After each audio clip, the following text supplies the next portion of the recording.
Monique me demande s'il est possible de faire un tirage de cartes au sujet d'un monsieur que je ne connais que de nom. Je ne connais pas ses activités, c'est un militant écologiste. Et comme ce monsieur est en délicatesse avec les autorités dans plusieurs pays, je ne sais pas s'il est bien sage de mentionner vraiment son nom. Alors, vous le lirez vous-même sur sa fiche Wikipédia. C'est un monsieur qui s'appelle Paul, qui vit dans la Ouate et qui sonne. Voilà. Vous verrez ainsi de qui il s'agit. Ce monsieur est né un 2 décembre. Nous partageons donc une date de naissance commune, mais pas l'année, puisqu'il est né en 1950 à Toronto, au Canada. On nous dit que c'est un officier de marine, un militant écologiste et antispéciste canadien. Alors, on nous dit que c'est quelqu'un qui a participé à des protestations contre des essais nucléaires en 1971. À l'issue de ces protestations, s'est créé une sorte de club qui s'est appelé le Don't Make a Wave Committee, un comité ne faites pas de vagues, qui est ensuite devenu Greenpeace.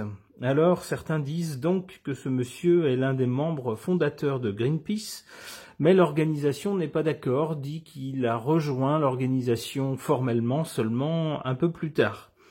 Donc il y a déjà un désaccord là-dessus. Quoi d'autre? Eh bien, par rapport à la ligne générale de Greenpeace, qui est de faire des actions spectaculaires, médiatisées, pour tenter de protéger les espèces, eh bien ce monsieur, ce Paul, est convaincu, nous dit-on, de la nécessité de mener des actions directes, c'est-à-dire beaucoup plus percutantes, plus violentes peut-être, ce qui entre en conflit avec la philosophie de non-violence prônée par Greenpeace. En 1977, en désaccord avec la politique des instances dirigeantes, il est exclu de Greenpeace. Il a donc fondé son propre groupe qui s'appelle Sea Shepherd Conservation Society, c'est-à-dire la Société de conservation du berger des mers.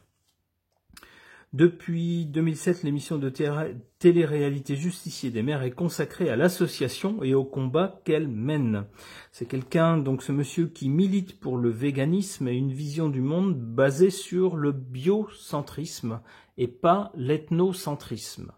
C'est quoi la différence entre les deux? Ethnocentrisme, c'est mettre l'homme, l'être humain, au centre du monde, en disant que c'est l'espèce dominante et puis les autres doivent s'en accommoder.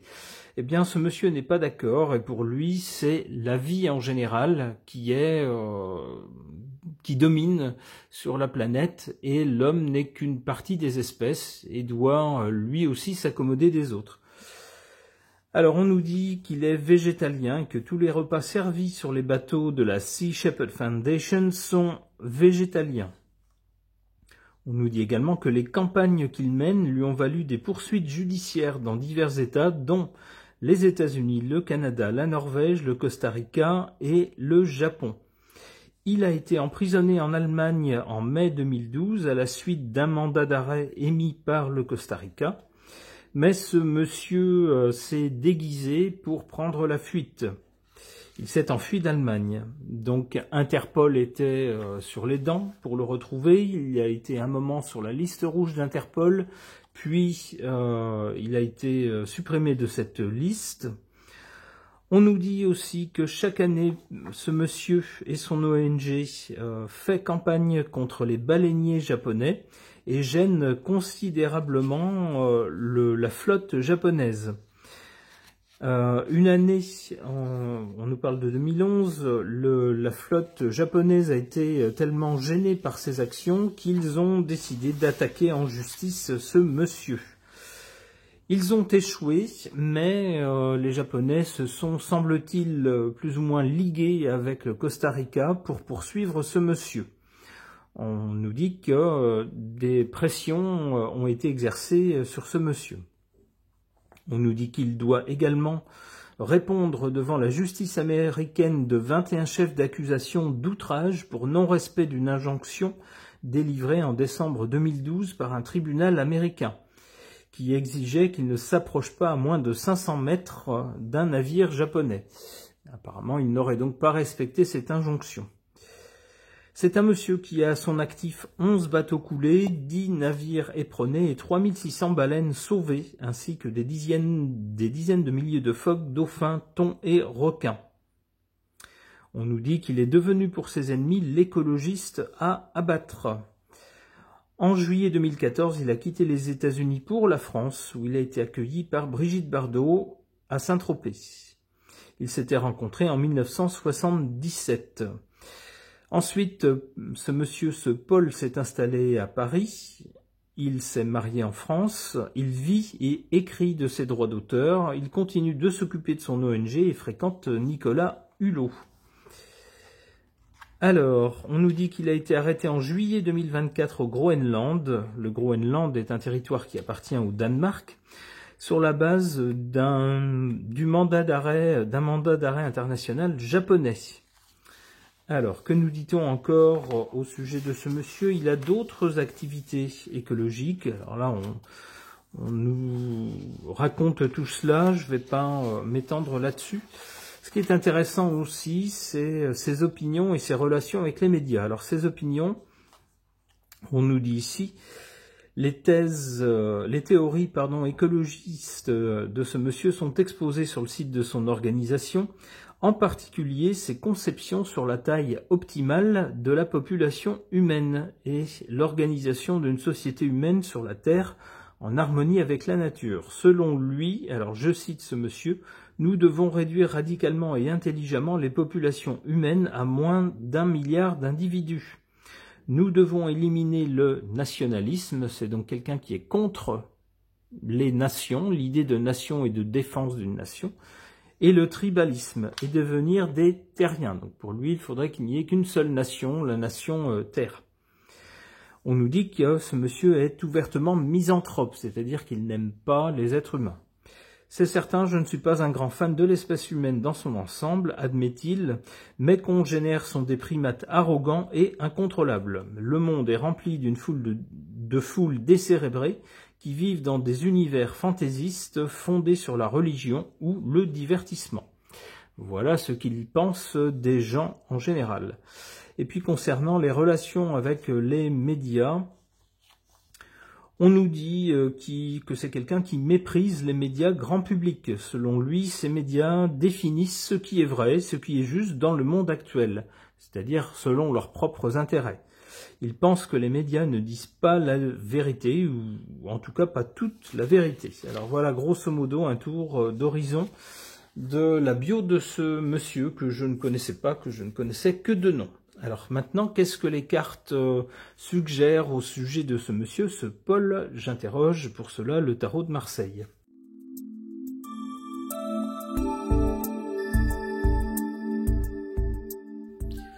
Que suggèrent ces cartes au sujet de ce monsieur, ce Paul qui est dans la boîte et qui sonne et qui est, nous dit-on, militant écologiste?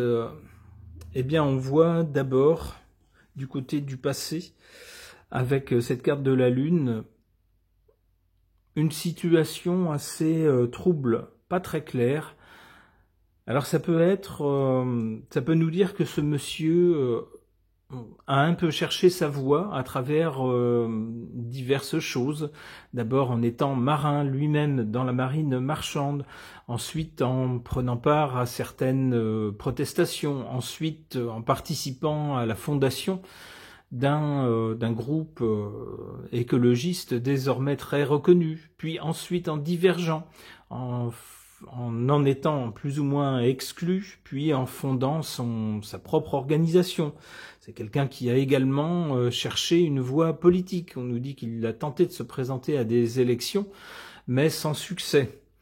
Il a tenté une seconde fois, mais au milieu de sa campagne, il a rallié un autre camp que celui dans lequel il était. Alors on voit que tout ça, c'est plein de changements et puis des orientations pas très claires, avec quelqu'un qui sans doute a refusé des compromis, ce qui l'a amené sans doute à changer plusieurs fois de trajectoire. C'est un peu ce que je comprends avec la Lune. La Lune montre des incertitudes, des choses incertaines, mouvantes, changeantes. Pour le présent, avec cette carte de l'empereur, on voit que c'est quelqu'un qui a atteint un certain statut dans son champ d'action. C'est quelqu'un qui est devenu célèbre, qui est reconnu pour son engagement, même si ses façons de faire ne font pas toujours l'unanimité. Eh bien, c'est quelqu'un qui a un statut. Pour l'avenir, on voit la justice pour ce monsieur, malheureusement. Ça laisse penser que la justice va le rattraper. On a vu dans sa bio que c'est quelqu'un qui a plusieurs poursuites aux fesses, hein, on peut le dire comme ça, et puis qui a toujours jusqu'à présent réussi à se soustraire à la justice. Cette carte tendrait à nous dire qu'à un moment donné, elle va finir par le rattraper.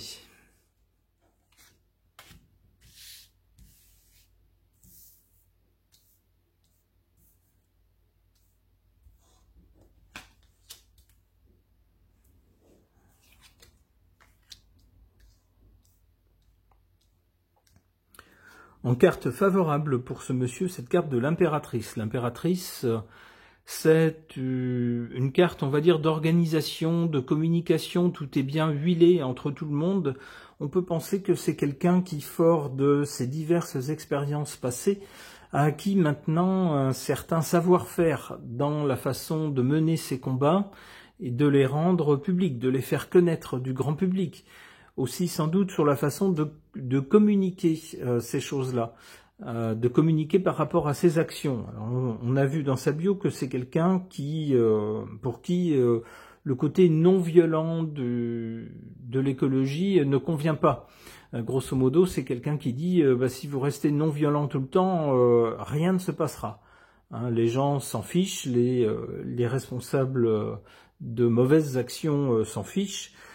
Ça ne les touchera pas, il faut que ça soit plus percutant. Mais lorsque c'est percutant, évidemment, on se heurte à la loi. Il faut donc savoir faire passer le message. Avec l'impératrice, on nous dit que c'est quelqu'un qui maîtrise ça très bien. Comment coordonner ses actions et comment les médiatiser. Là-dessus, on nous dit que ça joue en sa faveur. En revanche, en carte défavorable pour ce monsieur, on a cette carte de la papesse. Ça serait quelqu'un de très intelligent, sans doute de plus intelligent qu'il ne le laisse paraître au premier abord. C'est quelqu'un qui paraît, si on se fie à sa bio, comme un militant engagé, c'est-à-dire quelqu'un qui, assez naïvement, alors pas dans un mauvais sens, mais quelqu'un qui veut protéger la nature, n'a pas envie qu'on massacre des espèces, et donc s'engage de façon assez franche pour la défense de ces espèces. Mais cette carte de la papesse nous dit que c'est quelqu'un qui serait plus intelligent que ça et qui cacherait des choses.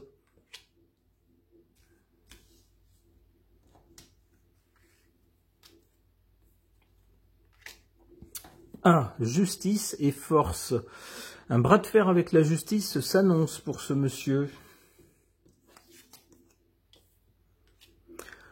L'amoureux, des décisions à prendre, des choix à faire, on hésite, on ne sait pas, on consulte les uns et les autres avant de se décider pour quelque chose. Pourquoi donc? Dans quelle direction? Avec le chariot, on a bien un caractère très décidé, très franc, assez viril, hein, quelqu'un qui n'est pas pour la diplomatie, mais qui au contraire a plutôt tendance à brusquer les choses, à forcer un peu l'action et à vouloir renverser, on va dire, les obstacles. Alors là, ça peut se retourner également contre lui. Ça peut être quelqu'un qui choisit à l'avenir donc une action un peu violente, un peu virile. Bon, avec le pape, c'est quand même quelqu'un qui, alors pas tout de suite, mais un peu plus tard, même si c'est quelqu'un qui a déjà un certain âge, c'est quelqu'un qui a plus de 70 ans maintenant, eh bien c'est quelqu'un qui va rester, nous dit-on, à l'avenir comme une figure de proue des défenseurs de l'environnement et des espèces. C'est quelqu'un qui pourra... alors c'est toujours facile de réécrire l'histoire, on va dire, une fois que les gens ne sont plus là. C'est peut-être ce qui risque d'arriver. En tout cas, quelqu'un qui apparaîtra comme un gourou, comme un guide pour des gens qui voudraient agir dans le champ de l'écologie, mais ne savent pas trop. Ils ne savent pas trop quel exemple suivre. Eh bien, il semblerait ici qu'il sera pris comme exemple. Ok. Pour tenter d'en savoir plus sur le caractère, sur la personnalité de ce Paul qui est dans la boîte et qui sonne, ce défenseur des espèces menacées et de l'écologie, j'interroge mon oracle des personnages.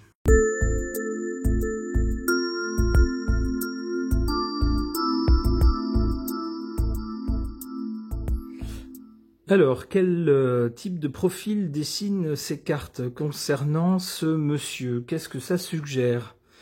On a d'abord ici cette carte de la businesswoman, ou dans son cas, du businessman. Ça peut nous montrer quelqu'un qui, bien qu'il soit engagé pour une cause, n'en oublie pas en tout cas de se remplir les poches. C'est comme ça que je comprends cette carte. Alors c'est vrai ou c'est pas vrai, je n'en sais rien, c'est ce que suggère en tout cas cette carte. En carte centrale, alors en tout cas, cette carte semble nous dire que ça a été vrai, surtout dans le passé. Peut-être que c'est quelqu'un qui s'est dit, si je veux pouvoir mener des actions d'envergure, j'ai besoin d'argent. Donc j'ai besoin de m'en mettre un peu sur le compte en banque, soit en médiatisant, soit en cherchant des sponsors, vous voyez, ce genre de choses. Parce qu'on sait qu'on ne peut rien faire d'envergure sans argent de nos jours. C'est peut-être ça aussi qu'il faut comprendre dans cette carte-là. Pour la carte du présent, on nous parle d'un handicapé. Ben oui, on l'a vu avec sa bio, c'est quelqu'un qui maintenant a la justice de plusieurs pays à ses trousses et qui est obligé de s'enfuir. Il a été obligé de s'enfuir d'Allemagne. Il a trouvé refuge en France, mais il se pourrait bien que si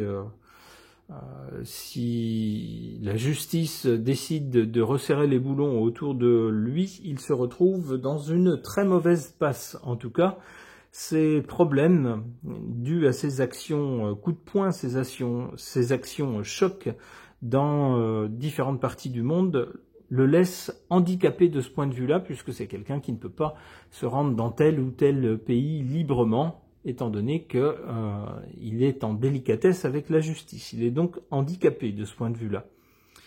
Du côté de l'avenir, peut-être de l'image qu'il va laisser à l'avenir, on a cette carte de la sainte, ou en l'occurrence du saint. Ça rejoint un peu la carte qu'on avait à la fin du tirage précédent, c'est-à-dire que c'est quelqu'un qui... pour les militants écologistes, va probablement rester comme un pur et dur, celui qui ne fait pas de concessions et qui estime que des compromis ou le côté pacifiste ne sert pas suffisamment la cause.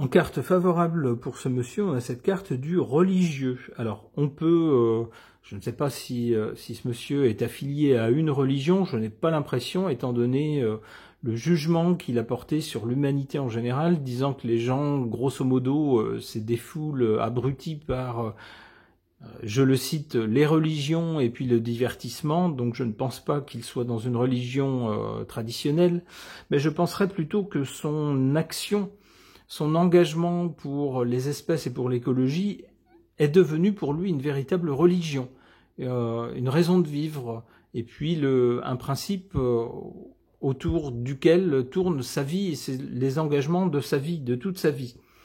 C'est comme ça que je verrais cette carte. On nous dit pour lui que ça lui est favorable. En effet, ça a contribué à sa notoriété. En carte défavorable, on a cette carte de l'enfant. Alors on le voit sur cette carte, on voit un enfant capricieux, qui n'est pas content, qui est boudeur, et qui entend faire plier les adultes à ses caprices, qui se considère comme le nombril du monde, qui pense qu'il a toujours raison, et qu'il faut que les adultes lui cèdent. C'est un peu ce qu'on pourrait reprocher à ce monsieur.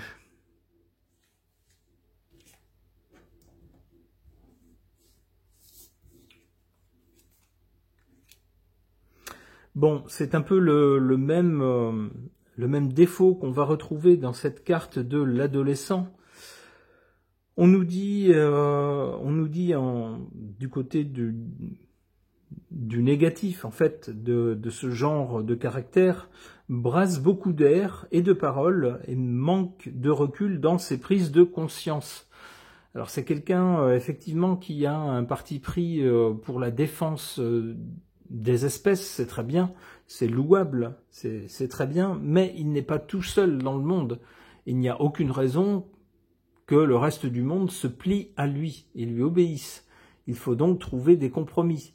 On doit vivre tous ensemble. On ne peut pas être respecté si on ne respecte pas les autres. Mais il semblerait, avec cette carte, que ce monsieur ne veuille pas entendre ce genre de discours et n'en fasse qu'à sa tête, quitte à se retrouver avec alors quelques admirateurs, bien sûr, qui se disent « Waouh, ça c'est vraiment quelqu'un d'engagé » et qui agit, mais aussi, surtout, beaucoup de ses détracteurs et surtout la justice à ses trousses. Ben oui, à un moment donné, la justice, elle est faite pour cadrer plus ou moins tout le monde, pour que tout le monde puisse vivre dans le même système. Il faut bien mettre des limites à ce qu'on a le droit ou pas le droit de faire.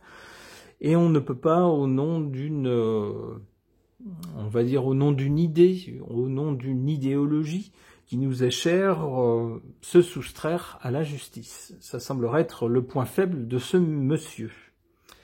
Ce tirage est maintenant terminé. Merci de l'avoir suivi.